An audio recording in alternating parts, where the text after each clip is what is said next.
Api di Bukit Menoreh. Cerita, S.H. Mintarja. Audiobook, novel silat. Bab 58.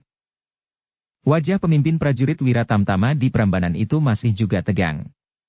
Tetapi ia merasa aneh mendengar kata-kata anak muda dari Sangkal Putung itu.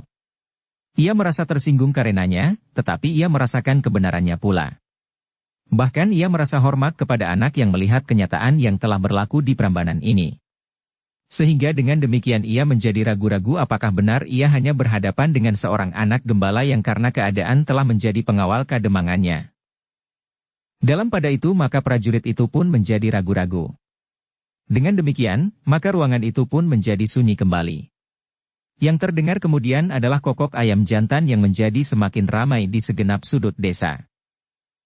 Hampir fajar, tiba-tiba Sutawijaya berdesis. Dalam keragu-raguannya tiba-tiba prajurit itu berkata, "Kau belum sempat beristirahat menghadapi saat yang berbahaya bagimu.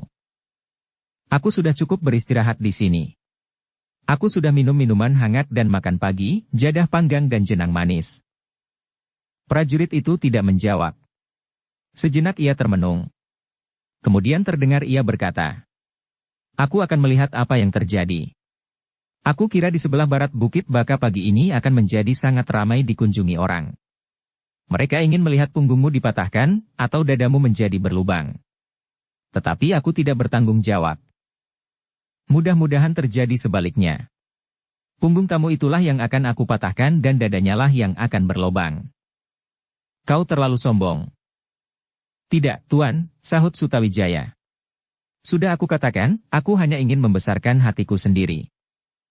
Prajurit itu memandangi wajah Sutawijaya dengan saksama. Tiba-tiba ia sadar, bahwa wajah itu sama sekali bukan wajah seorang gembala atau anak padesan Sangkal Putung. Tetapi ia tidak tahu, bagaimana ia harus mengatakannya. Tiba-tiba ia berkata, "Apakah kau memerlukan senjata? Lawanmu akan mempergunakan sebuah pusakanya yang berbahaya. Sebatang tombak pendek. Kalau kau perlukan, kau dapat memakai pedangku." "Terima kasih," sahut Sutawijaya. "Aku mempunyai senjataku sendiri." Dada prajurit itu berdesir, tetapi ia berdiam diri. Ketika suara ayam jantan menjadi semakin ramai, maka berkatalah Sutawijaya, "Aku tidak ingin terlambat. Lebih baik aku datang lebih dahulu. Aku akan berangkat segera." "Angger." Astra yang sejak tadi berdiam diri tiba-tiba berkata, "Apakah Angger tidak dapat mengurungkan perkelahian itu? Aku telah mendengar pula dari anak-anakku bahwa Angger akan melakukan perang tanding pagi ini." Sutawijaya tersenyum. Jawabnya, "Sayang, Paman. Doakan saja aku selamat." Sutawijaya pun segera minta diri untuk memenuhi janjinya pergi ke sebelah barat Bukit Baka di tepi Sungai Opak. Wajah Astra yang tua itu pun kemudian memancarkan perasaan cemasnya. Sorot matanya menjadi suram dan gelisah. Bahkan pemimpin prajurit itu pun tertegun-tegun dicengkam oleh perasaan tak menentu. Namun terdengar Sutawijaya berkata tegas, "Aku akan berangkat." Kepada Agung Sedayu dan Swandaru ia berkata, "Marilah. Aku tidak mempunyai waktu lagi." Agung Sedayu dan Swandaru tidak menjawab. Segera mereka turun dari amben bambu yang besar itu dan mengipas-ngipaskan kain mereka. Prajurit itu pun tiba-tiba berkata, "Aku akan pergi bersama kalian." "Terima kasih," sahut Sutawijaya yang kemudian sekali lagi minta diri kepada Astra. "Kami akan berangkat, Paman." Astra melepas mereka dengan hati yang gelisah dan cemas. Ia sendiri tidak mengerti, kenapa ia mencemaskan nasib anak-anak muda yang baik itu. Meskipun anak-anak muda itu baru saja dikenalnya.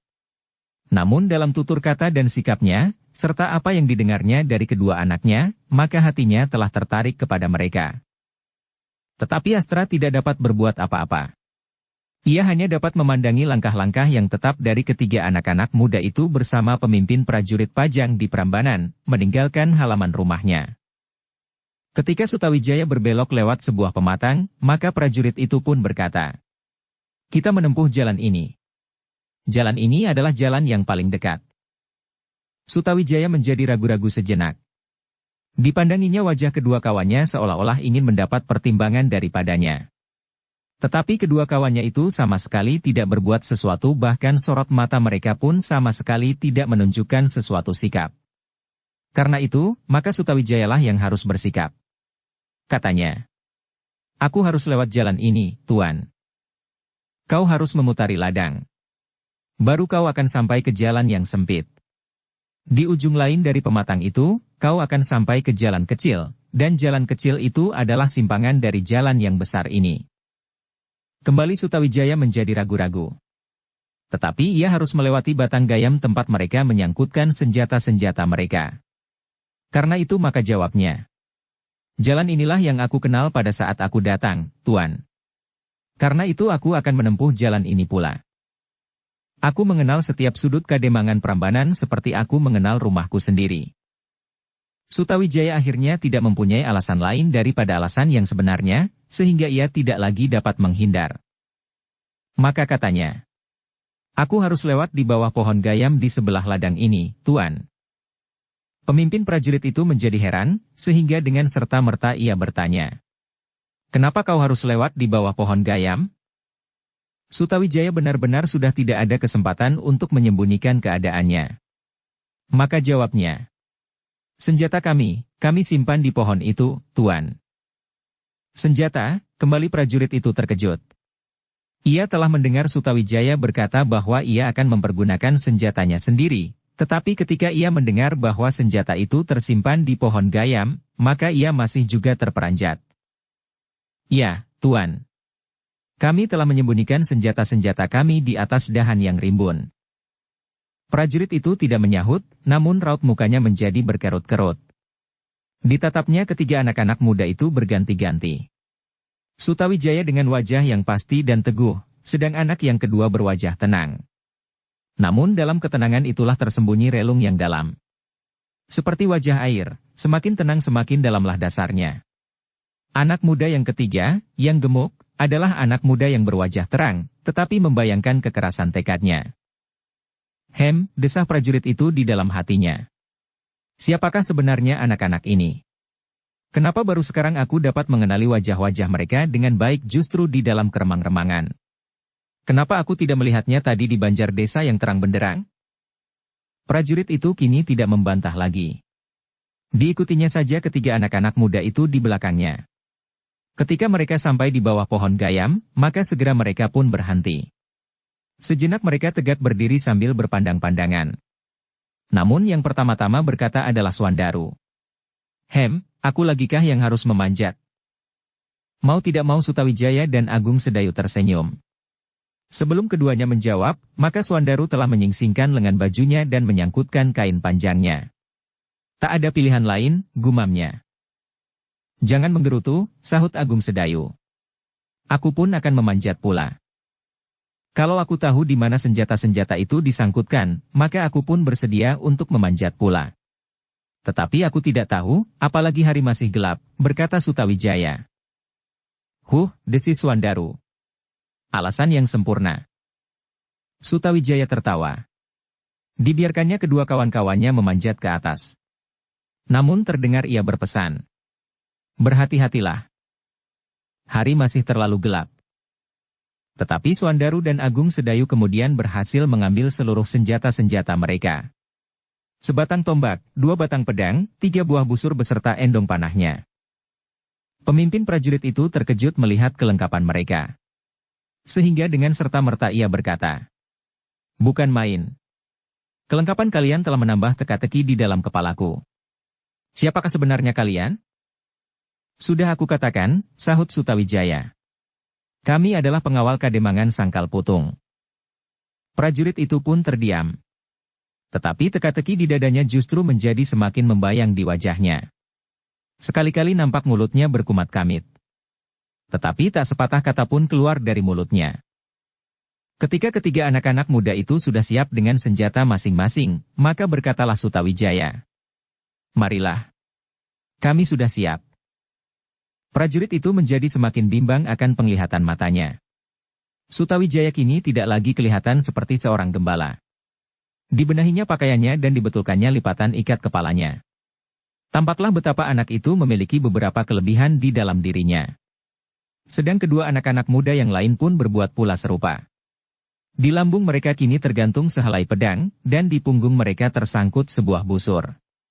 Sedang pada ikat pinggang mereka, tersangkut pula sebuah endong dengan anak-anak panah di dalamnya. Nafas prajurit itu tiba-tiba menjadi semakin cepat mengalir. Tetapi ia tidak bertanya sesuatu. Marilah, sekali lagi Sutawijaya mengajak kedua kawan-kawannya dan prajurit itu. Tetapi sebaiknya kita tidak melewati jalan. Apakah ada jalan lain yang lebih sepi dari jalan itu? Prajurit itu kini telah benar-benar terpesona melihat ketiga anak-anak muda itu, sehingga kata-kata Sutawijaya itu telah memukaunya pula. Tanpa sesadarnya prajurit itu menjawab. Ada, kita dapat memintas, lewat pematang di sepanjang parit kecil ini. Bagus, sahut Sutawijaya. Hari telah menjadi semakin terang. Aku tidak mau lagi berpapasan terlalu banyak orang. Mudah-mudahan aku tidak terlambat. Silahkan Tuan berjalan di depan. Sekali lagi prajurit itu melakukan permintaan Sutawijaya tanpa disadarinya. Segera ia meloncat dan berjalan di paling depan, memintas pematang di sepanjang parit, menyusur ke sebelah barat Bukit Baka. Kini warna semburat merah di langit sebelah timur sudah menjadi semakin nyata. Satu-satu bintang-bintang yang bergayutan di udara seakan-akan lenyap di telan cahaya fajar yang segera pecah. Ujung-ujung pepohonan telah mulai nampak berkilat-kilat oleh cahaya pagi yang terpantul dari butir-butir embun yang mengantung di ujung dedaunan. Sutawijaya dan kawan-kawannya pun segera mempercepat langkah mereka. Prajurit yang berjalan di depan itu pun digamitnya sambil berkata, "Aku agaknya akan terlambat." "Tidak," sahut prajurit itu. "Matahari sedang terbit. Saat inilah yang dijanjikan. Pada saat matahari terbit Argajaya menanti aku di sebelah barat Gunung Baka. Seandainya kau terlambat, maka saat kelambatanmu tidak ada sepemakan sirih. Aku berharap dapat datang lebih dahulu sebelum Argajaya. Apalagi apabila kemudian ada orang-orang lain yang mencoba menonton sabungan ini. Pasti. Aku dapat menduga bahwa hampir setiap laki-laki di Prambanan akan hadir melihat perkelahianmu nanti." Sutawijaya terdiam. Tetapi ia melangkah lebih cepat lagi. Akhirnya ujung Gunung Baka itu pun menjadi semakin dekat. Di antara semak-semak ilalang tampaklah batu-batu padas yang menjorok seolah-olah ingin menggapai langit. Tetapi Bukit Baka bukan pegunungan yang cukup tinggi. Meskipun demikian, namun bukit itu tampak garang dalam keremangan cahaya fajar. Kita harus meloncat ke jalan. Parit ini akan menyilang jalan ke Gunung Baka. Apakah ada jalan ke pegunungan itu? Bukankah pegunungan itu seakan-akan pegunungan yang tidak pernah disentuh kaki? Tidak, sahut prajurit itu. Banyak orang yang mencoba mendaki ke puncak itu. Apa yang dicarinya? Bermacam-macam kepercayaan telah dicengkam penduduk di sekitar tempat ini tentang gunung kecil itu. Sutawijaya mengerutkan dahinya. Tiba-tiba ia berkata, "Kita turun ke Kali Opak. Adalah lebih baik bagiku menyusur tepian sungai daripada berjalan lewat jalan itu. Mudah-mudahan tak banyak orang di sana." Prajurit itu tidak menyahut. Tetapi ia pun segera membelok ke barat. Meloncat-loncat di antara puntuk-puntuk padas. Kini mereka sudah meninggalkan tanah persawahan. Mereka telah sampai di padang ilalang yang jarang. Di sana-sini berserak-serakan batu-batu padas yang kelabu. Sesaat kemudian mereka telah sampai di pinggir tebing Sungai Opak. Tebing yang tidak begitu tinggi, sehingga mereka tidak mengalami kesukaran untuk meloncat turun. Kini mereka berempat berjalan di sepanjang pasir tepi Sungai Opak. Mereka berjalan dengan langkah yang panjang ke selatan. Janji itu mengatakan bahwa mereka akan bertemu di pinggir Kali Opak di sebelah barat Pegunungan Baka. Sutawijaya terkejut ketika ia melihat beberapa orang berkerumun di kejauhan. Dengan serta-merta ia berkata, "Apakah kira-kira tempat itu yang disebut oleh Argajaya?" Tak ada seseorang yang tahu pasti manakah yang dikehendaki oleh Argajaya. Tetapi pasti di sepanjang tepian ini. Tempat orang berkerumun itu adalah tepat di sebelah barat ujung Gunung Baka. Mungkin di sana Argajaya menunggu. Ternyata aku datang terlambat. Prajurit itu tidak menyahut. Mereka berjalan semakin cepat. Sebelum mereka mendekat, berkatalah Sutawijaya kepada Swandaru. "Sekali lagi aku minta tolong. Bawalah busurku.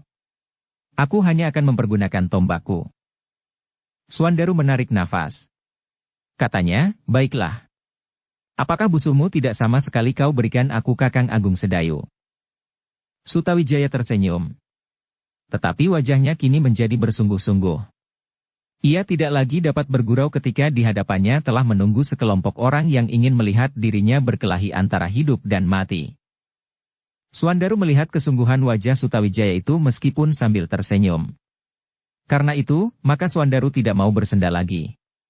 Wajahnya pun menjadi bersungguh-sungguh pula ketika kemudian ia menerima busur dan endong anak panah Sutawijaya.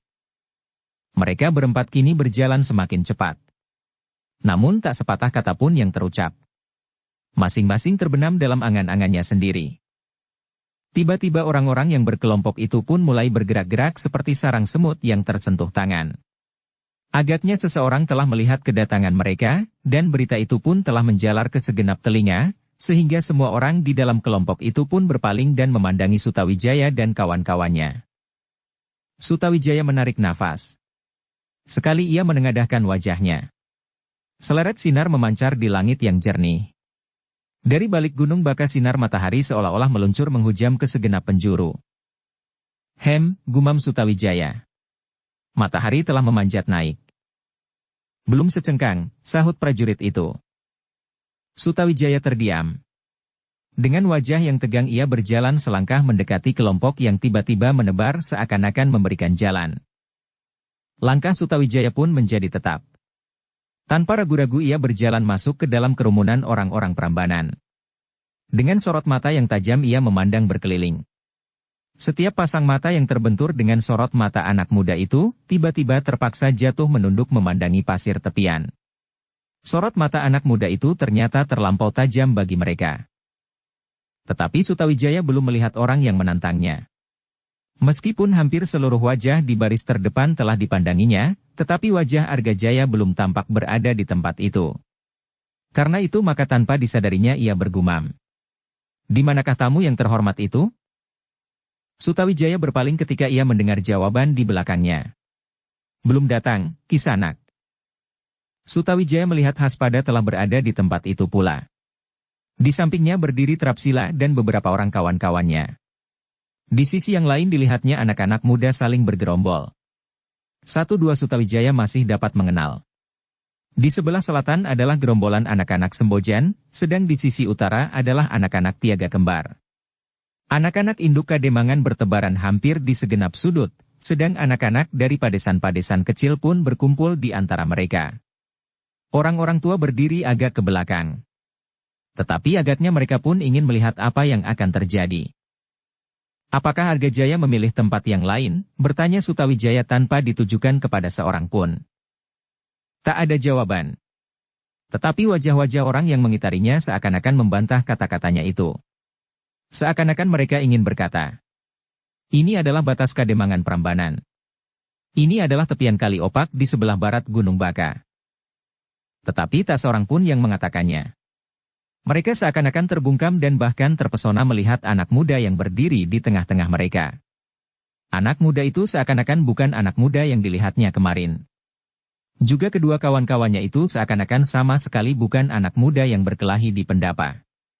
Dengan pedang di lambung dan busur menyilang di punggung tampaknya mereka menjadi gagah, segagah prajurit-prajurit Pajang. Apakah pemimpin prajurit Pajang yang datang bersama-sama dengan mereka itulah yang meminjami mereka senjata? Pertanyaan itu tumbuh di setiap dada mereka yang berdiri berkerumun itu. Namun yang terdengar adalah suara Sutawijaya. Aku akan menunggu Argajaya. Sutawijaya berkata tidak terlampau keras. Namun terdengar menyusup dalam-dalam ke dalam telinga orang-orang yang mengerumuninya. Suara yang terlontar dari bibir anak muda itu terasa mengandung perbawa yang tajam. Tetapi ternyata Sutawijaya tidak perlu menunggu terlampau lama. Kembali orang-orang di dalam kelompok itu bergerak-gerak. Semua kepala berpaling ke satu arah. Ketika Sutawijaya, Agung Sedayu, dan Suandaru mengikuti pandangan mereka, terasa dada mereka berdesir. Di sepanjang jalan kecil yang menembus padang ilalang, tampak beberapa orang berjalan beriringan. Debu yang tipis tampak berhamburan terlontar dari tanah yang kering oleh sentuhan kaki-kaki mereka. Di paling depan berjalan seorang yang bertubuh tegap kekar. Dengan kepala tengadah ia melangkah menjinjing sebatang tombak pendek, sependek tombak Sutawijaya. Orang itu adalah Argajaya. Di belakangnya berjalan kedua orang kawannya, kemudian pemimpin prajurit yang satu lagi dan beberapa orang prajurit pajang. Bahkan tampak di antara mereka Ki Demang Prambanan, Ki Jagabaya yang kurus dan beberapa orang perabot desa yang lain. Tanpa disengajanya Sutawijaya berpaling ke arah pemimpin prajurit yang seorang yang datang bersamanya. Tampaklah wajahnya menjadi tegang, lebih tegang dari wajah Sutawijaya. Ia melihat para prajurit bawahannya seakan-akan telah berpihak kepada tamu yang sombong itu. Dengan demikian, maka seakan-akan ia telah kehilangan kewibawaan bagi para prajuritnya. Bahkan Ki Demang Prambanan yang semalam membenarkan sikapnya, kini agaknya telah berganti pendirian. Seakan-akan apa yang dikatakan semalam hanyalah suatu mimpi yang kecut. Sekarang ia ingin bersikap lain. Besok adalah soal besok. Sikapnya baru akan dipikirkannya besok juga. Tetapi pemimpin prajurit itu menjadi agak tenang ketika ia melihat Haspada, Trapsila, dan beberapa kawan-kawannya berada di tempat itu pula. Kalau ia harus memberikan keputusan, sedang para prajuritnya tidak dapat dikendalikannya lagi, maka ia akan memerlukan bantuan anak-anak muda Prambanan itu. Bahkan mungkin ia memerlukan anak-anak Sangkal Putung ini. Ya, anak-anak Sangkal Putung ini mungkin akan bersedia membantunya. Kini iring-iringan itu sudah semakin dekat. Ketika wajah mereka menjadi kian jelas, maka tampaklah bibir Argajaya dihias oleh senyum yang cerah. Sejenak orang-orang yang telah menanti di pinggir kali opak itu terpesona melihat kehadiran Argajaya bersama orang-orang yang mengiringinya, seakan-akan kehadiran seorang pemimpin bersama dengan anak buahnya, sehingga mereka itu pun kemudian terdiam seperti orang-orang tersentuh kaki. Yang mula-mula terdengar adalah suara Argajaya menggelegar. "Heh, agaknya kau telah datang lebih dahulu anak muda. Ternyata kau benar-benar anak jantan. Aku sangka kau semalam telah melarikan diri meninggalkan Prambanan kembali ke rumahmu, bersembunyi di balik selendang ibumu." Alangkah menyakitkan hati. Tetapi Sutawijaya tidak menjawab. Ditungguinya sampai Argajaya semakin dekat. Sejenak kemudian mereka telah melintasi rumput-rumput kering di tebing, kemudian berloncatan turun ke tepian. Para pengikutnya pun segera berloncatan pula. Dan tanpa mereka sadari, mereka telah membuat suatu kelompok yang seakan-akan terpisah dari kelompok yang lebih dahulu datang. Bahkan di antara mereka tampak satu dua anak-anak muda Sembojan dan anak-anak muda Tiaga Kembar yang semalam saling mengejar dan berkelahi. Ternyata pendapat mereka kini telah terbelah silang menyilang. Anak-anak Sembojan dan anak-anak Tiaga Kembar sebagian telah datang lebih dahulu bersama Haspada dan Trapsila. Sejenak kemudian kembali terdengar suara Argajaya. "Bagaimanapun juga aku merasa kagum akan kejantananmu. Meskipun kalian menyadari apa yang kalian hadapi, tetapi kalian tidak melarikan diri. Sidanti akan bergembira mendengar berita ini. Aku harap ia akan mendengarnya kelak. Dari salah seorang di antara kalian atau dari aku sendiri." Sutawijaya masih berdiam diri. Ia tegak seperti tonggak. Sedang Agung Sedayu dan Swandaru berdiri beberapa langkah di belakangnya. Ketika Argajaya menjadi semakin dekat, dilihatnya kini bahwa di tangan Sutawijaya tergenggam sebatang tombak pendek pula. Ia telah melihat tombak itu sejak ia masih berada di atas tebing. Tetapi baru kini ia melihat ujung dari tombak yang pendek itu. Tanpa disadarinya dipandanginya ujung tombaknya sendiri. Tombaknya adalah tombak pusaka. Tetapi dalam sekilas itu ia dapat melihat bahwa tombak anak muda itu pun bukan kebanyakan tombak. Apalagi kemudian ia melihat Agung Sedayu dan Swandaru yang berdiri tidak jauh dari Sutawijaya itu. Di lambungnya tergantung pedang, dan di punggungnya menyilang busur. Hati Argajaya menjadi berdebar-debar. Busur itu semuanya berjumlah 3 buah. Pasti milik ketiga anak itu. Meskipun demikian ia bertanya, "Heh, dari mana kau mendapat pinjaman senjata anak muda?" Sutawijaya mengerutkan keningnya.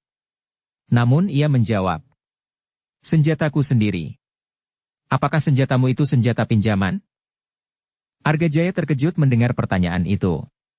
Tiba-tiba sorot matanya menjadi tajam dan dengan nada yang berat ia menjawab, "Pertanyaanmu terlampau tajam anak muda. Semalam, ketika aku meninggalkan pendapa Banjar Desa, hatiku telah sedikit mereda. Aku menganggap bahwa kalian adalah anak-anak yang patut dikasihani. Meskipun kali ini aku datang dengan senjata di tangan, tetapi aku telah menjadi lilih. Aku tidak ingin membunuh seperti semalam. Aku hanya ingin memberimu sekedar peringatan bahwa kau telah berbuat kesalahan. Tetapi itu mungkin karena kau sama sekali belum mengenal kami. Aku mengharap perkenalan pagi ini akan memberimu kesadaran. Kalau kau dan kedua kawan-kawanmu bersedia minta maaf kepadaku, maka kalian aku anggap tidak bersalah. Terima kasih, Argajaya, sahut Sutawijaya. Namun kata-kata selanjutnya sangat mengejutkan. Aku sudah menduga bahwa kau bukan seorang yang terlampau jahat. Kau hanya seorang pemarah yang tidak dapat mengendalikan diri. Tetapi ingat, sikap yang demikian adalah berbahaya. Berbahaya bagi orang-orang di sekitarmu dan berbahaya bagi dirimu sendiri. Seperti kau, maka aku pun kini sebenarnya sudah kehilangan gairah untuk berkelahi. Dan aku pun akan bersedia memberimu maaf seandainya kau memerlukannya. Darah Argajaya yang cepat mendidih itu pun tiba-tiba bergejolak sampai kepalanya. Tombaknya pun menjadi gemetar dan wajahnya menjadi merah membara. Tiba-tiba ia berpaling kepada Ki Demang sambil berkata, "Kau dengar Ki Demang, apa yang dikatakannya? Apakah salahku apabila aku benar-benar membunuhnya?" Ki Demang tidak segera menyahut. Dilihatnya setiap wajah menjadi tegang. Wajah para prajurit pun menjadi tegang pula. Bahkan pemimpin prajurit yang datang bersama Sutawijaya pun tidak dapat mengerti, kenapa tiba-tiba sikap anak muda itu menjadi semakin keras dan semakin tajam. "Apa katamu, Ki Demang?" Demang Prambanan terkejut. Tergagap ia menjawab. Iya, salahnya. Salahnya sendiri. Aku telah mendengar kata-katanya yang tidak sopan itu. Nah, tiba-tiba pemimpin prajurit yang lain, yang datang bersama Argajaya menyambung. "Apa kataku? Ia telah menghina Prambanan dalam keseluruhan." Argajaya itu pun kemudian mengangkat wajahnya. Sambil memandang berkeliling ia berkata, "Lihatlah, betapa anak muda dari Sangkal Putung itu telah mencoba membunuh dirinya sendiri. Kalian menjadi saksi, bahwa aku bersedia memaafkannya, apabila ia dengan baik dan penuh penyesalan minta kepadaku. Tetapi kalian telah mendengar jawabnya." Terdengar suara bergumam di belakang mereka. Salah seorang yang telah setengah baya berkata lirih, "Heh, anak yang keras kepala. Kenapa kesempatan itu dilewatkannya?" Yang terdengar kemudian adalah suara Argajaya pula. "Sekarang adalah terserah kepadaku. Bagaimanapun aku akan menyelesaikan persoalan ini." Kembali setiap mulut menjadi terbungkam. Namun setiap jantung berdetak semakin keras. Sebagian dari mereka menyesali anak muda dari Sangkal Putung itu. Kesempatan yang diberikan oleh Argajaya akan dapat menyelamatkan mereka. Tetapi kesempatan itu tidak dipergunakannya. Argajaya itu pun kemudian maju beberapa langkah mendekati Sutawijaya yang berdiri tegak seperti patung. Wajahnya yang merah membara itu pun kemudian tersenyum, meskipun terasa betapa senyum itu hambar. Katanya, "Kau memang anak muda yang keras hati. Kau ingin tahu dari mana aku mendapat senjata? Senjata ini adalah pusaka dari Menoreh. Kau ingin tahu namanya? Namanya Kiai Petit. Apalagi? Bertanyalah sebelum kau kehilangan kesempatan." "Tidak," jawab Sutawijaya singkat. "Nah, sekarang katakan kepadaku, siapakah yang memberimu senjata?" bertanya Argajaya. Tetapi matanya berkisar memandangi pemimpin prajurit yang datang bersama Sutawijaya. Dada prajurit itu berdesir. Ia merasa bahwa Argajaya berprasangka kepadanya, dengan demikian, apabila pekerjaan Argajaya atas Sutawijaya selesai, maka hubungannya dengan tamu itu pasti tidak akan baik. Bahkan mungkin anak buahnya sendiri pun akan bersikap tidak baik pula kepadanya. Tetapi ia menarik nafas dalam-dalam ketika ia mendengar jawaban Sutawijaya. Setiap laki-laki Sangkal Putung pasti bersenjata. Sebab laki-laki Sangkal Putung adalah pengawal-pengawal kademangannya menghadapi sisa-sisa laskar Arya Penangsang. Argajaya mengangguk-anggukkan kepalanya. Dan sekali lagi ia melihat ujung tombak Sutawijaya. Tombak itu bukan tombak kebanyakan. "Bagus," sahut Argajaya. "Mungkin kau pernah mendapat ilmu dari Sidanti. Mungkin dari para prajurit yang lain. Tetapi ternyata kau menjadi terlampau sombong. Sekarang tentukan sikapmu yang terakhir." Aku menunggu kau minta maaf kepadaku dan berjanji untuk bertingkah laku baik dan sopan, jawab Sutawijaya. Jawaban itu telah menutup setiap kemungkinan untuk mengurungkan perkelahian. Argajaya benar-benar menjadi gemetar. Matanya menyala seperti bara. Terdengar giginya gemeretak. Dan dengan suara gemetar ia berkata, "Bersiaplah. Kau telah membakar kemarahanku kembali setelah aku bersedia memaafkanmu. Kau juga telah membuat aku marah," sahut Sutawijaya lantang. Argajaya sudah tidak dapat mengendalikan dirinya lagi. Selangkah ia maju, dan tombaknya pun kini telah terangkat setinggi dada. Namun Sutawijaya telah bersiap pula. Sekali ia berpaling kepada Agung Sedayu dan Swandaru. Kedua kawannya itu pun berdiri dengan tegangnya. Namun ketika Sutawijaya telah hampir mulai, mereka melangkah menjauhi satu sama lain, seakan-akan mereka ingin melihat perkelahian itu dari arah yang berbeda. Argajaya dan Sutawijaya kini telah berdiri berhadap-hadapan. Tombak-tombak mereka telah mulai bergetar karena getar jantung mereka yang menjadi semakin cepat. Tetapi agaknya mereka masih saling menanti agar lawan-lawannya lah yang mulai menggerakkan senjatanya. Matahari kini telah merayap naik semakin tinggi. Warna-warna merah di langit telah menjadi semakin bening. Lamat-lamat terdengar burung-burung liar menyambut pagi. Sama sekali tidak dihiraukannya ujung-ujung tombak yang telah siap berbicara di pinggir sungai Opak. Sutawijayalah yang kemudian sekali lagi memancing kemarahan lawannya supaya kehilangan pengekangan diri. Ia mengharap bahwa lawannya lah yang akan menyerangnya lebih dahulu. Karena itu maka katanya, "Argajaya, ternyata kau tidak mendengarkan kata-kataku. Karena itu, maka aku tidak akan dapat memberimu ampun lagi, meskipun kau paman Sidanti. Aku ingin memberitahukan pula kepada Sidanti, bahwa sikap yang demikian seperti yang kau lakukan, adalah sikap yang tercela. Apalagi kau ingin membuat daerah ini menjadi semakin parah dengan segala macam kemaksiatan itu." Ternyata Sutawijaya berhasil. Ia tidak sempat menyelesaikan kalimatnya. Dengan garangnya Argajaya meloncat sambil menggerakkan tombaknya langsung mematuk dada Sutawijaya. Semua orang yang melihat gerakan itu terkejut. Mereka yang sedang berdebar-debar mendengar kata-kata Sutawijaya yang tajam itu dengan serta-merta telah melihat Argajaya meloncat secepat kilat. Namun Sutawijaya telah benar-benar siap menanggapi setiap serangan. Juga serangan Argajaya ini pun telah diperhitungkannya. Dengan demikian, maka dengan tangkasnya pula ia menarik tubuhnya selangkah ke samping. Dengan merendahkan dirinya sedikit, Sutawijayalah yang kini mencoba menusuk lambung lawannya. Argajaya terkejut melihat sambutan itu. Menilik tata geraknya, maka Argajaya menyadari bahwa lawannya bukanlah sekedar seorang anak muda yang pernah belajar bermain tombak pada seorang prajurit saja, meskipun prajurit itu bernama Sidanti. Karena itu, maka sikap Sutawijaya itu merupakan peringatan baginya untuk bersikap lebih hati-hati dan waspada. Sambil menggeliat, Argajaya menghindarkan dirinya. Dengan tombaknya ia menangkis serangan Sutawijaya. Dengan demikian maka kedua tombak itu pun bersentuhan. Namun dari sentuhan itu terasa betapa kekuatan masing-masing seakan-akan telah menjalari tangan-tangan lawannya. Argajaya terkejut ketika terasa tangannya tergetar. Sentuhan itu bukanlah suatu benturan yang keras. Namun sentuhan itu telah cukup menggetarkan tangannya.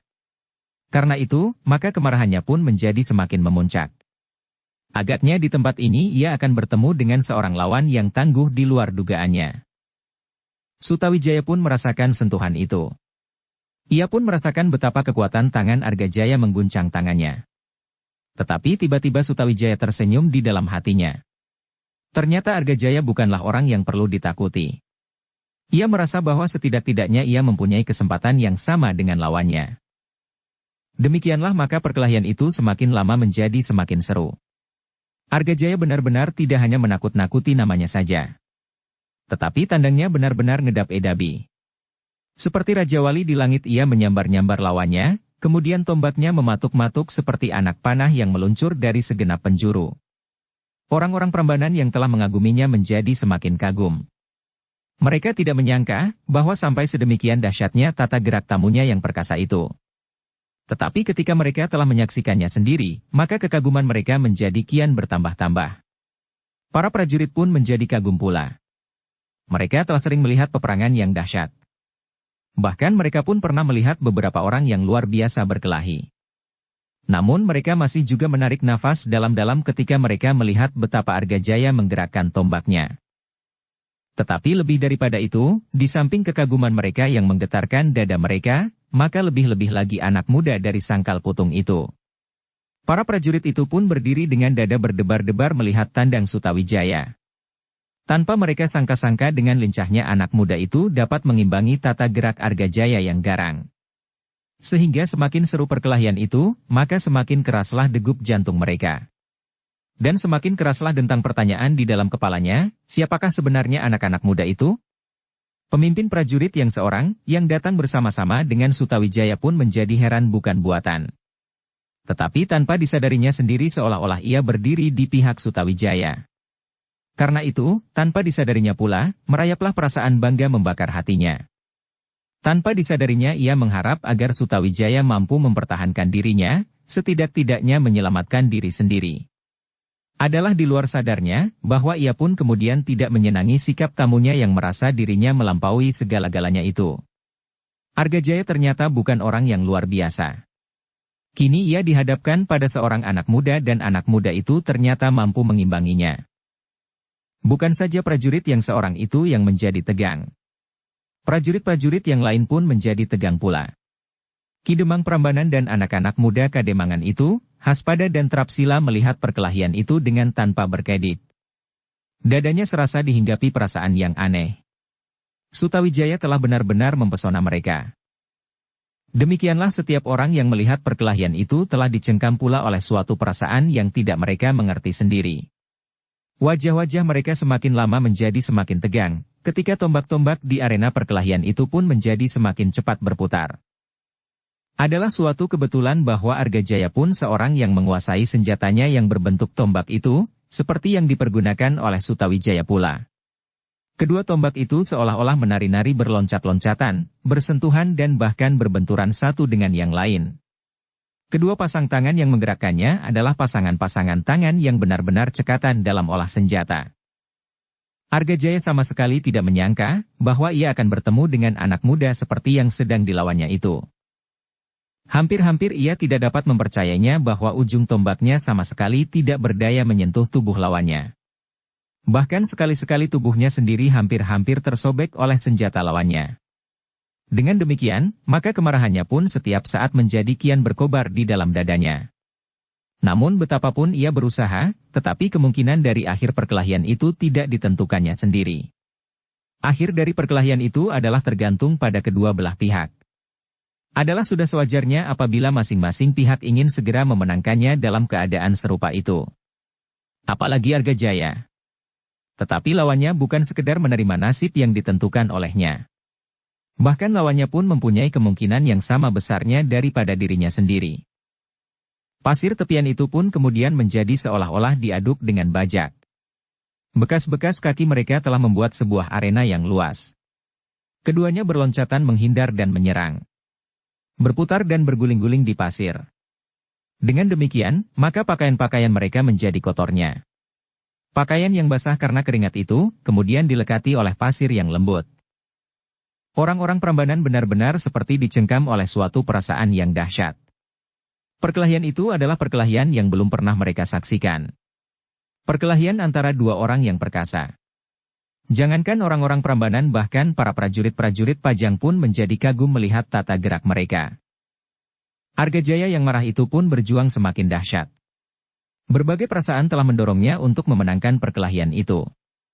Ia adalah seorang tamu yang dihormati, yang telah menunjukkan beberapa kelebihan yang mengherankan orang-orang Prambanan dan prajurit-prajurit Pajang di Prambanan.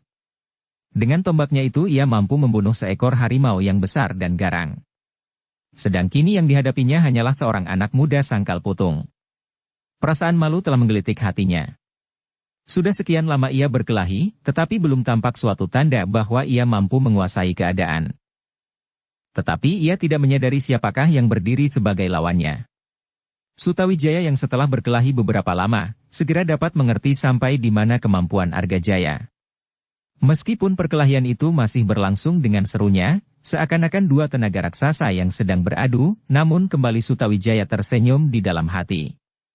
Ia kini tahu benar bagaimana ia harus menghadapi Argajaya. Di dalam hatinya Sutawijaya itu bergumam. Belum melampaui Sidanti. Meskipun demikian Sutawijaya tidak berusaha secepatnya memenangkan perkelahian itu. Kekecewaannya atas keadaan yang telah disaksikannya di Kademangan ini telah memaksanya berbuat sesuatu. Ia ingin menguasai perhatian orang-orang Prambanan atasnya, supaya mempunyai wibawa yang cukup untuk dapat berbuat sesuatu. Sebagai seorang putra dari Panglima Wira Tamtama Pajang, maka keadaan di Prambanan telah benar-benar menyinggung perasaan Sutawijaya.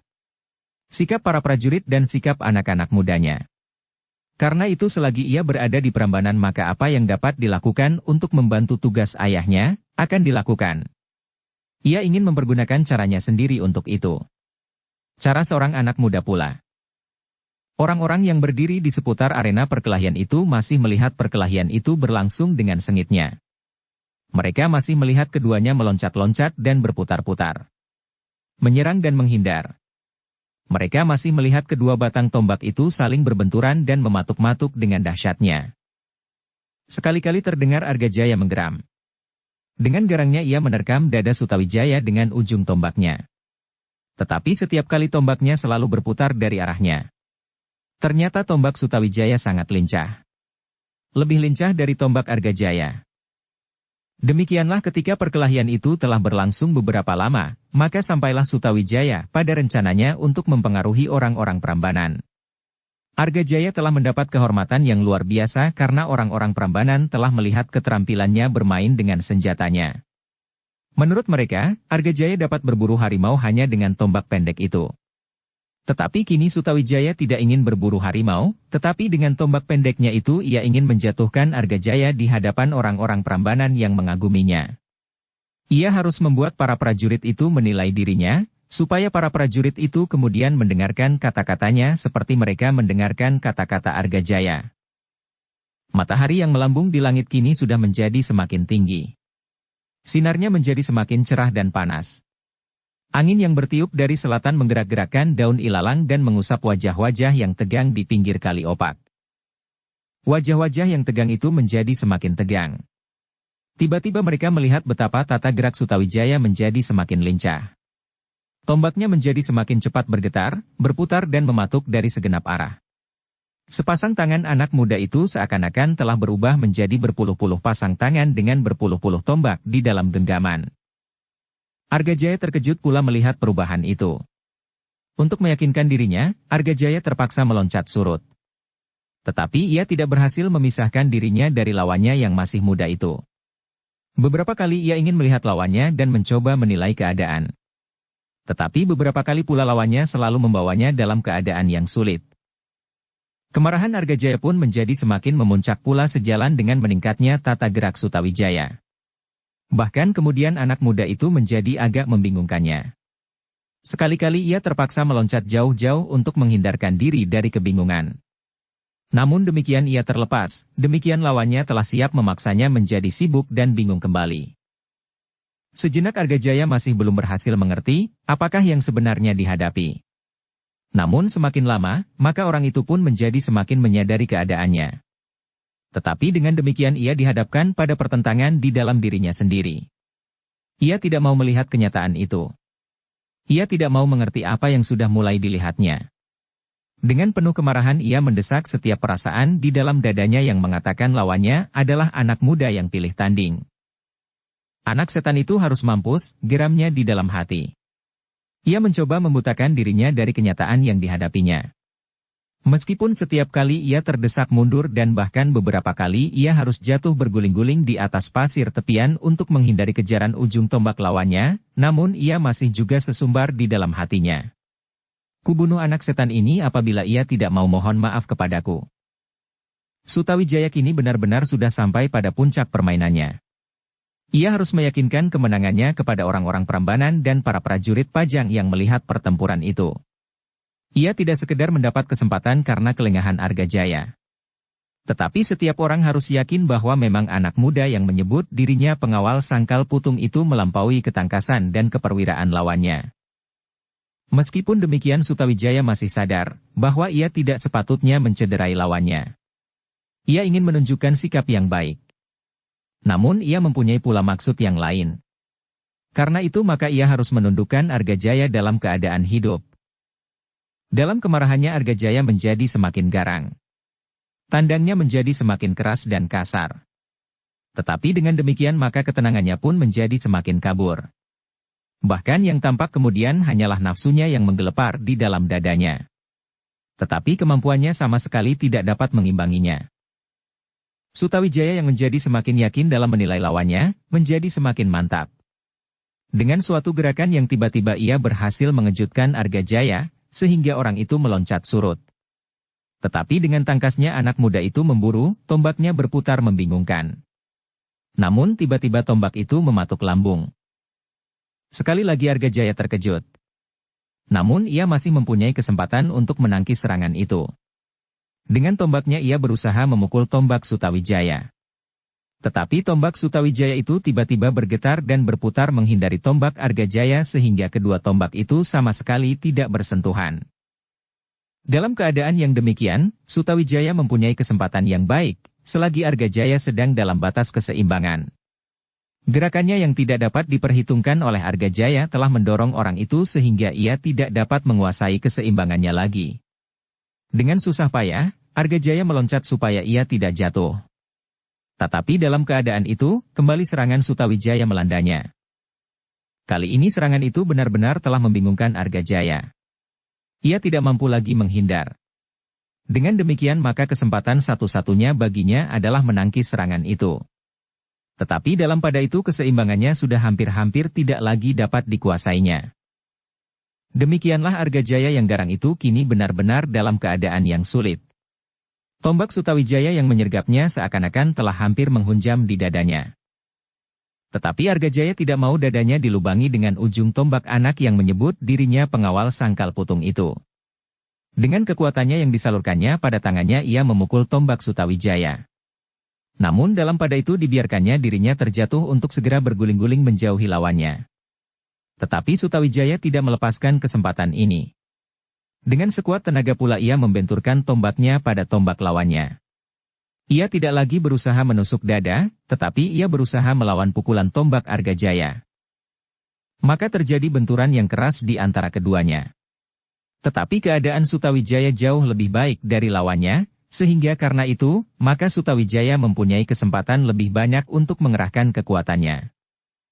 Demikian, maka terjadilah hal yang tidak tersangka-sangka bagi orang-orang yang mengerumuni perkelahian itu. Apalagi bagi mereka yang membabi buta mengagumi Argajaya yang perkasa itu. Dengan dada yang berdebar-debar dan darah yang seakan-akan membeku mereka melihat tombak Argajaya terlontar dari tangannya dan terjatuh beberapa langkah daripadanya. Argajaya sendiri terkejut bukan buatan. Tetapi tangannya yang nyeri itu sama sekali sudah tidak mampu untuk menahan senjatanya. Dengan kemarahan yang memuncak sampai ke ubun-ubun ia menggeram keras. Beberapa kali ia berguling menjauhi lawannya, kemudian seperti singgat ia melenting dengan lincahnya. Namun kembali ia terkejut bukan kepalang. Kembali dadanya berguncang seperti tertimpa runtuhan candi Jonggrang yang megah itu ketika tiba-tiba, tepat pada saat kakinya berjejak di atas tanah, terasa ujung tombak Sutawijaya menyentuh bajunya, tepat di lambungnya. Dengan suara perlahan-lahan namun penuh tekanan terdengar suara anak muda itu. "Sayang, tombakmu kau lempar tuan. Matahari sedang terbit." Argajaya berdiri tegak seperti patung. Ujung tombak Sutawijaya kini tidak sekedar menyentuhnya, tetapi ujung tombak itu kini tertekan pada lambungnya. Betapapun kemarahan membakar jantungnya, namun Argajaya terpaksa tidak berbuat sesuatu. Ia berdiri saja dengan mata yang menyala. Bukan saya Argajaya yang berdiri tegak seperti patung di tengah-tengah arena perkelahian itu. Orang-orang yang menyaksikan perkelahian dengan jantung yang tegang itu pun seakan-akan merasa ujung tombak itu melekat di lambung masing-masing, sehingga tak seorang pun di antara mereka yang berani menggerakkan tubuhnya. Bahkan nafas mereka pun menjadi tersendat-sendat dan dada mereka pun menjadi sesak. Tombak itu masih melekat di lambung Argajaya. Ujung tombak itu sama sekali tidak bergetar. Tangan yang menggenggamnya adalah tangan yang yakin akan kemampuannya. Arena yang hiruk-pikuk oleh perkelahian itu, kini menjadi sunyi tegang. Wajah-wajah yang membeku, tubuh-tubuh yang kaku dan nafas yang tersengal-sengal tampak di seputar Argajaya dan Sutawijaya yang masih belum berkisar dari tempatnya. Yang terdengar memecah kesepian itu adalah suara Sutawijaya. "Bagaimana, Tuan? Bunuh aku," suara itu bergetar di antara bibir Argajaya yang dibakar oleh kemarahannya. Wajahnya yang membara kini bagaikan menyala. Sutawijaya menarik nafas. "Kau benar-benar berhati jantan. Tetapi aku bukan pengecut yang membunuh lawan tanpa senjata." "Bunuh, jangan menghina." "Tidak. Aku hanya akan membunuhmu selagi senjatamu masih di tangan." Argajaya tidak menjawab. Kemarahannya hampir meledakkan dadanya. Tetapi ujung tombak itu masih melekat di lambungnya. Tiba-tiba semua orang yang berdiri di sekitar keduanya terkejut. Agung Sedayu dan Swandaru pun terkejut ketika mereka mendengar Sutawijaya berkata, "Kalau kau masih berani, ambil senjatamu. Aku akan membunuhmu apabila kau masih berani melawan aku." Bukan main panas hati Argajaya, seakan-akan hati itu kini berpijar. Terdengar ia menggeram.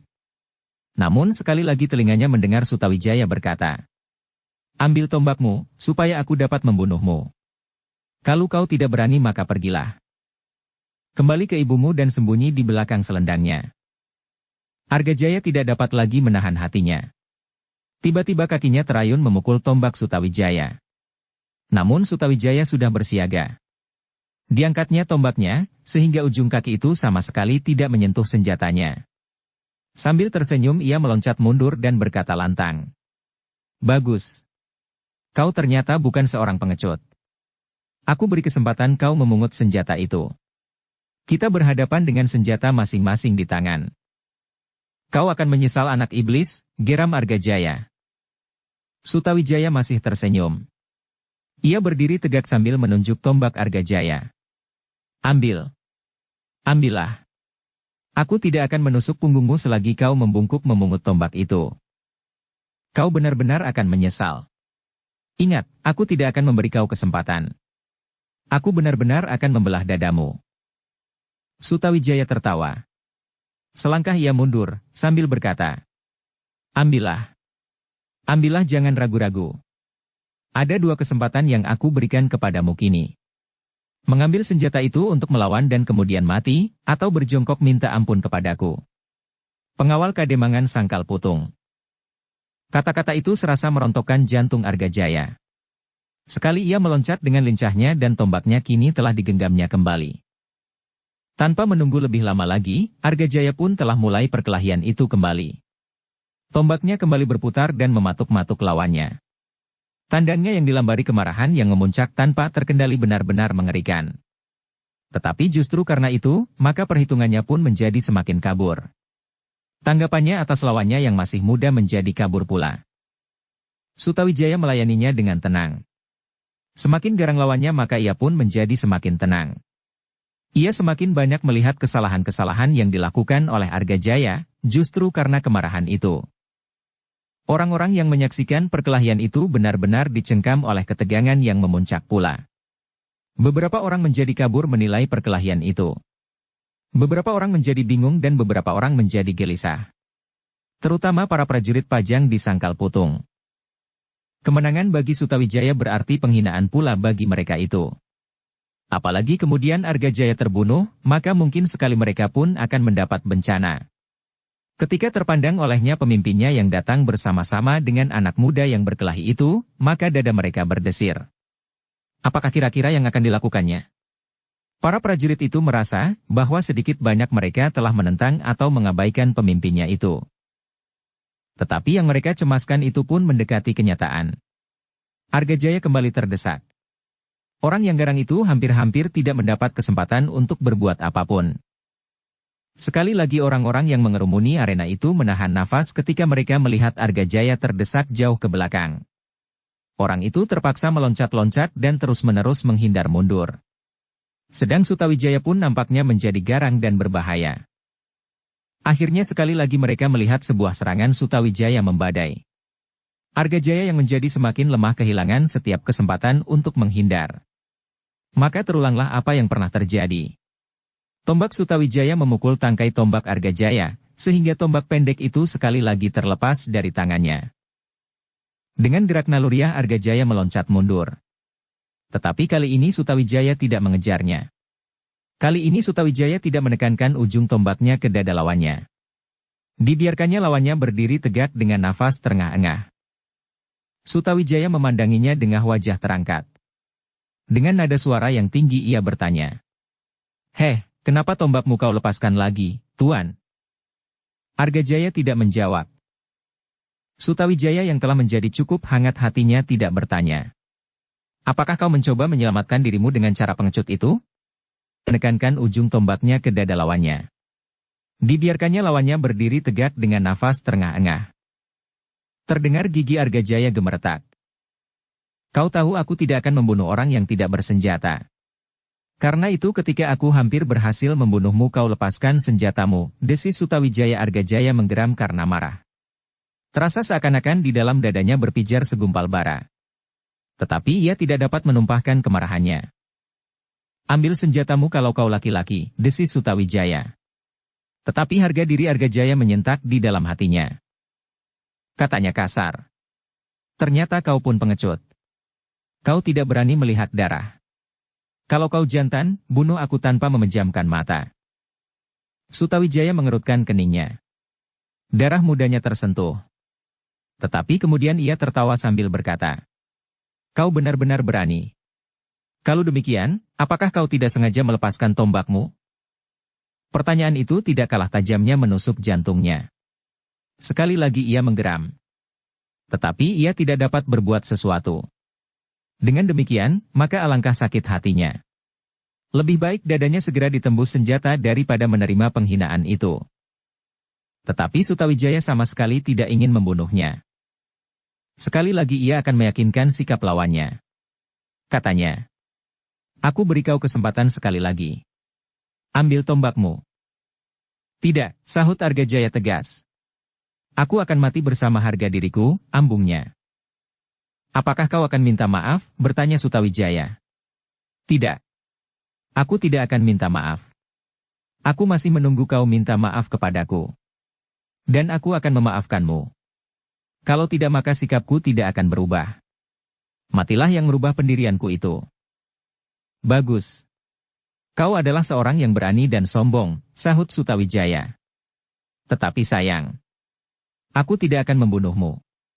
Sudah aku katakan, aku tidak dapat membunuh orang yang tidak bersenjata. Pengecut.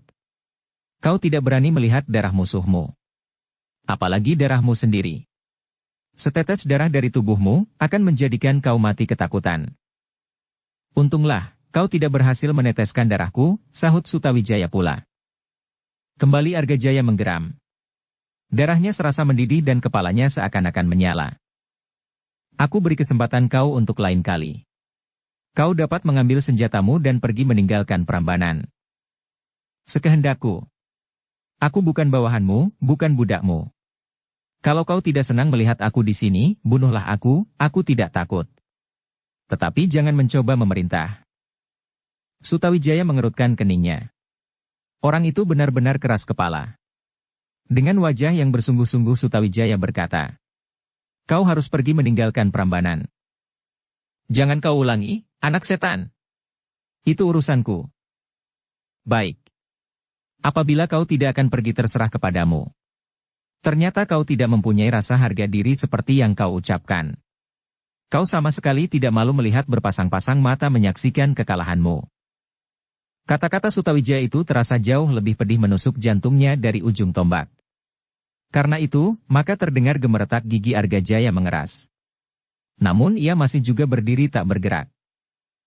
"Nah, apakah kau akan tetap tinggal di sini?" bertanya Sutawijaya. "Itu urusanku, tahu," bentak Argajaya. "Jangan kau tanyakan lagi. Aku akan tetap tinggal di sini atau aku akan pergi adalah sepenuhnya tergantung padaku. Kalau kau tidak senang melihatnya, kau dapat membunuh aku. Ancaman apapun yang kau ucapkan sama sekali tidak bernilai bagiku." Sutawijaya menarik nafas dalam-dalam. Ia mencoba menguasai perasaannya yang mulai bergetar. Argajaya memang seorang yang keras hati. Ketegangan perasaan orang-orang yang menyaksikan sikap keduanya pun menjadi bertambah-tambah. Mereka menjadi heran melihat kenapa Sutawijaya masih tetap bersabar tidak membunuh lawannya yang keras kepala itu, tetapi sebagian dari mereka menjadi semakin kagum melihat keberanian Argajaya. Meskipun tangannya tidak lagi menggenggam senjata tapi ia sama sekali tidak takut. Para prajurit yang datang bersama Argajaya kemudian dijalari pula oleh kekerasan hati seperti orang yang dikaguminya itu. Mereka pun tiba-tiba menjadi semakin benci melihat Sutawijaya yang masih menggenggam tombak. Bahkan ada beberapa orang di antara mereka yang tanpa sesadarnya bergeser beberapa langkah maju. Seperti juga kedua kawan Argajaya yang tidak dapat membiarkan pimpinannya dalam keadaan yang sulit itu. Namun Agung Sedayu dan Swandaru pun melihat pula gelagat itu. Juga tanpa disadari mereka bergerak selangkah maju. Bahkan kemudian mereka berdua kini berdiri di dalam lingkaran orang-orang Prambanan di sekeliling arena. Keduanya telah menumbuhkan kebimbangan pula pada orang-orang Argajaya itu. Mereka merasa bahwa mereka berdua tidak akan dapat mengalahkan kedua anak-anak Sangkal Putung itu. Tetapi mereka melihat bahwa para prajurit agaknya ada di pihaknya. Namun pemimpin prajurit yang datang bersama lawan Argajaya itu agaknya berpendirian lain. Suasana di tepian kali opak itu menjadi semakin sepi dan semakin tegang. Setiap dada bergolak karenanya. Anak-anak muda yang melihat peristiwa itu pun mempunyai tanggapan yang berbeda. Haspada dan Trapsila beserta beberapa orang kawan-kawannya melihat sikap Sutawijaya dengan penuh kekaguman dan keheranan. Anak itu pasti bukan sekedar seorang pengawal dari sebuah kademangan. Tetapi para prajurit yang semakin muak melihat sikap Sutawijaya pun menjadi semakin panas. Terdengar beberapa orang berdesis menahan perasaan mereka. Satu dua di antaranya mereka, tanpa dikehendaki sendiri, telah meraba hulu pedangnya. Tetapi ketika terpandang oleh mereka itu busur-busur di tangan Agung Sedayu dan Swandaru, maka mereka masih harus mencoba mengekang perasaan mereka. Pemimpin prajurit yang datang bersama Sutawijaya pun melihat keadaan itu. Ia melihat beberapa orang prajurit menjadi marah atas kemenangan Sutawijaya, apalagi kedua kawan Argajaya. Mereka akan dapat menemukan titik persamaan kepentingan untuk bersama-sama menentang Sutawijaya dan kedua kawannya. 10 orang prajurit dan 3 orang tamu itu pasti akan mampu melawan Sutawijaya dan kedua kawannya. Lalu bagaimana dengan dirinya?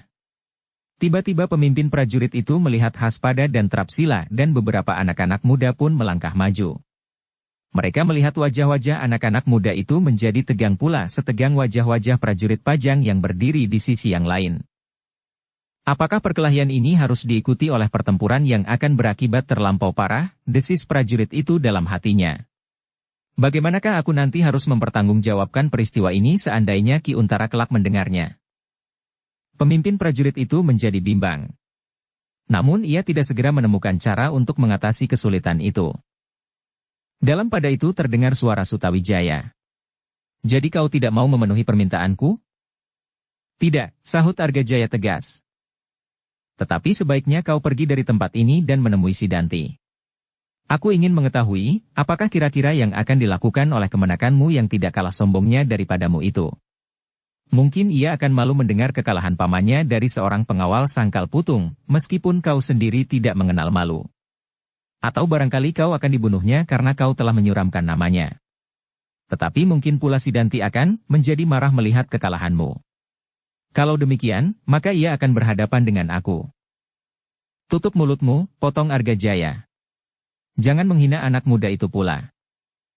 Tak ada kata-kata lain untuk memberi gelar kepadamu dan kemanakanmu itu kecuali orang-orang yang sombong, tetapi tidak bernilai.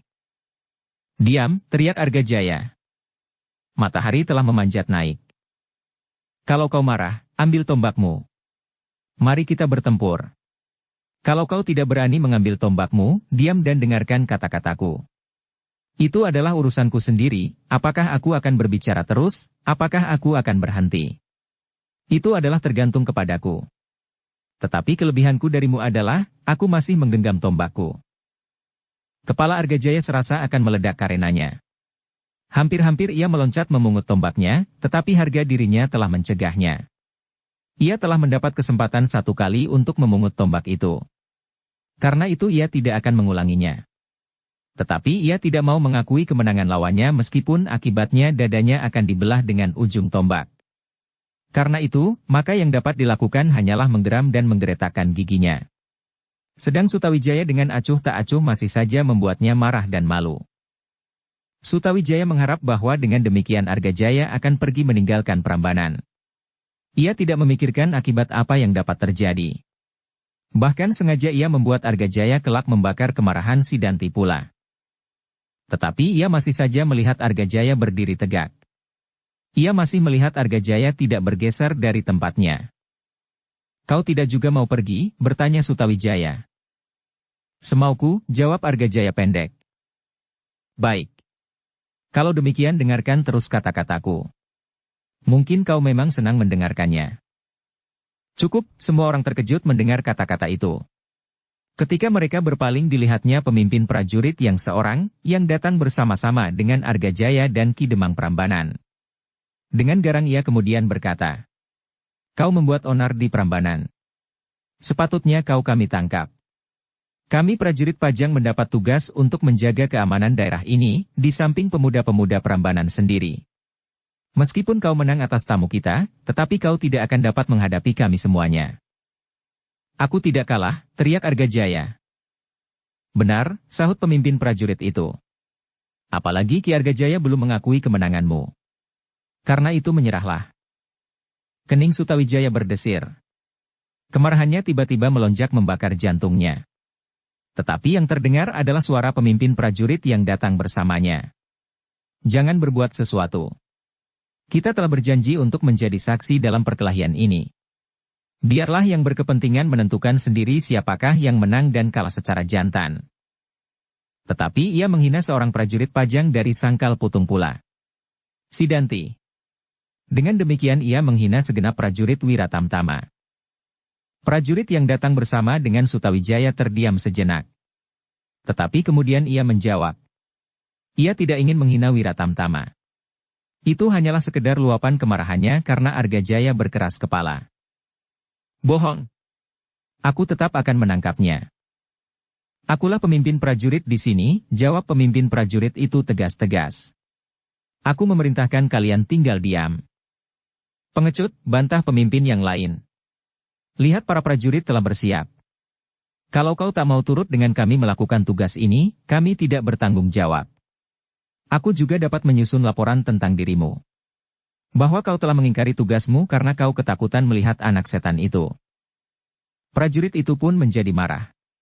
Tiba-tiba ia meloncat maju sambil berkata lantang. "Dengar perintahku. Kalian tetap di tempat kalian." "Tidak. Kami akan menangkap anak muda itu. Kalau kalian berkeras kepala, aku berada di pihaknya. Aku berada di pihak anak muda itu. Kalian memang harus dihukum karena kalian tidak patuh atas perintahku.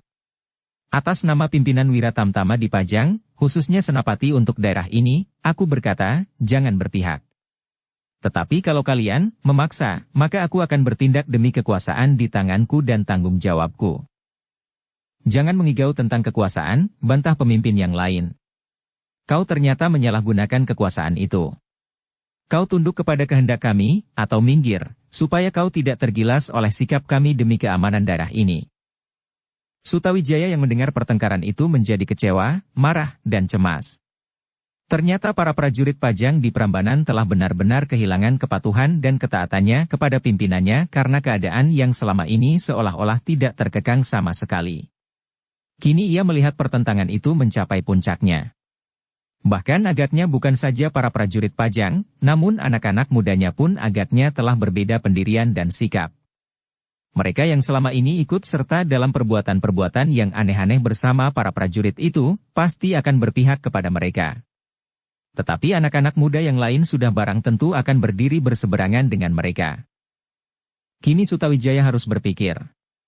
Kalau ia terseret oleh arus perasaannya, maka ia akan melihat dua pihak bertempur di pinggir kali opak ini.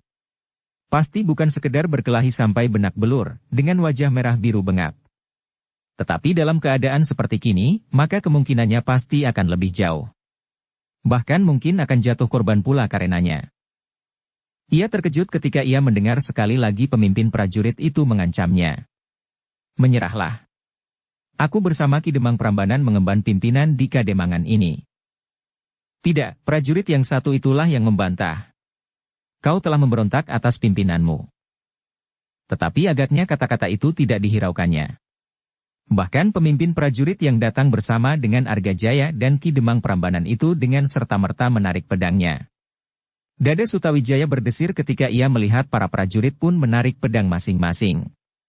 Hatinya menjadi semakin cemas ketika tiba-tiba pemimpin prajurit yang datang bersamanya pun menarik pedangnya pula.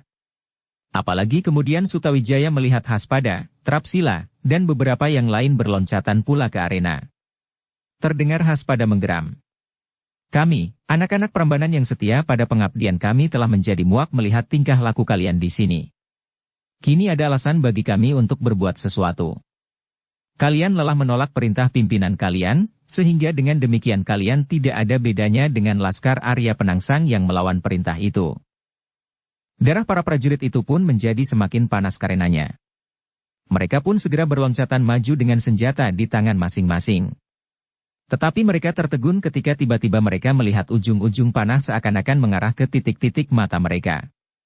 Terdengar Agung Sedayu menggeram.